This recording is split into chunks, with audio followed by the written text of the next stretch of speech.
In the quiet mornings of Gitega province in Burundi, when the mist still clings to the hills and roosters announce the day before the sun fully rises, love has a way of finding people when they least expect it.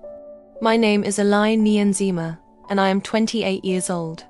I come from a small village not far from the heart of Gitega, where life moves slowly and values run deep. Here, love is not rushed. Marriage is sacred. A man is expected to lead, and a woman is expected to support. But above all, partnership is meant to be balanced. I never imagined that my heart would be captured by a man living miles away in Bujumbura. A man named Eric Nayashimi, 32 years old, charming, ambitious in his words, and full of dreams that sounded too beautiful to ignore. We met unexpectedly.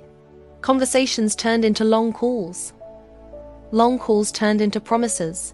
And before I knew it, I was emotionally invested in a relationship shaped by distance, hope, and belief in the future. I didn't know then that love alone would soon be tested by truth. From the very beginning, Eric was honest, or so I believed. He told me he was going through a financial crisis. Life in the city had been hard. Work was unstable. Pressure was heavy. "I just need time, Elaine," he said, "and I will be okay." I understood. I believed him. After all, isn't patience one of the greatest proofs of love? So I waited. I supported him the best way I knew how. I sent small things, groceries, airtime, clothes. Sometimes money, sometimes just reassurance. I reminded him that I believed in him, even when he didn't believe in himself. I told myself, this is temporary. Things will get better. But months passed, and instead of progress, I saw repetition. Being in a long-distance relationship meant trusting what I couldn't see. It meant believing explanations over evidence. It meant accepting excuses when actions didn't match words. Whenever I asked Eric for help, even something small, the answer was always gentle, always loving, always the same. "Not now, babes, but I'll see what I can do." And I waited, but later never came. Not once did he send me money. Not once did he insist on helping. Yet he spoke confidently about marriage, about our home, about our future. That contradiction planted the first seed of fear in my heart. The truth didn't come all at once. It came in pieces. A careless comment here. A missed call during a football match there.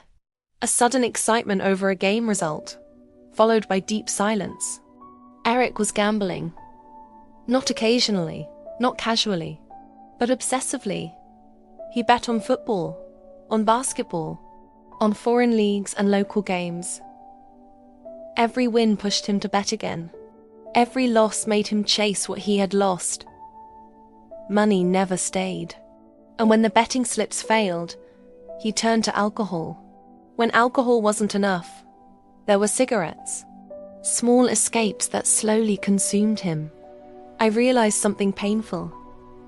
While I was budgeting to support him, he was gambling away opportunities. I began to lose sleep.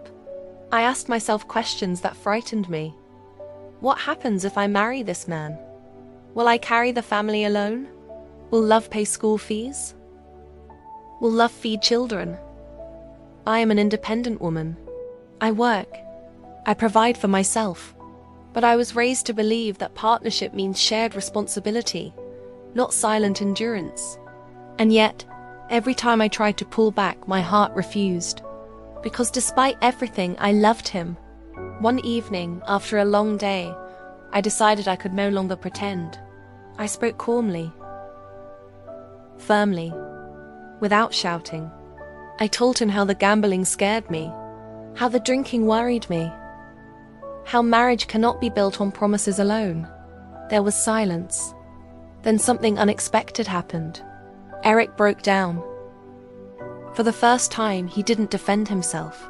He admitted the gambling had become an addiction, that he used betting to escape pressure, that losing money made him feel like a failure, and betting again made him feel hopeful, even if briefly. "I'm ashamed," he said. and I don't know how to stop. That moment changed everything. Love alone did not save Eric. Accountability did. He sought help. He reduced the gambling, then stopped. He cut back on drinking. He started tracking his money. It wasn't easy. There were setbacks, but this time there was effort. And effort is love in action. Today, when Eric talks about marriage, his words carry weight. Not because everything is perfect, but because growth is visible.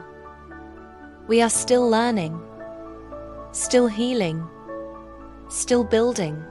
But now, I don't imagine a future filled with fear. I imagine partnership. I imagine honesty. I imagine a love that chooses responsibility. Sometimes, love doesn't mean walking away. Sometimes, it means standing still long enough to demand change, and brave enough to leave if it never comes. And for the first time since this journey began, I feel something powerful and peaceful. Hope.